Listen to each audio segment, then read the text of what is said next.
Okay, 2014 Acura TXL, and I'm finishing up with it now. Just wanted to show you the roof. You can see the roof. It's just, I mean, that sheet metal's 8 feet away. So this is, I mean, you can literally, fingerprints will look like prints on it. So you can see this roof is just glassed. This roof just came out fantastic.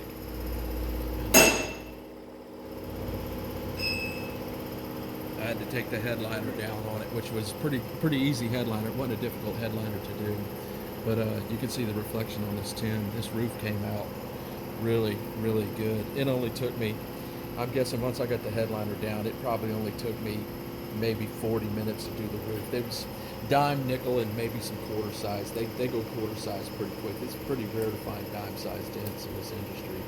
But it was all 1 inch and 1.5 inch hail that hit here recently.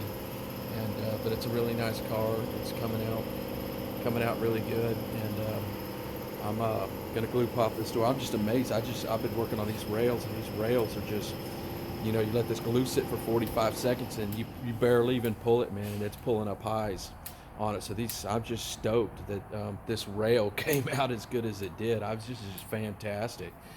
It's a dent guy's dream that these rails came out as nice as they did, because they can be pretty wavy, because you have to get really tough with it. The glue doesn't stick. It's about 55 degrees outside right now.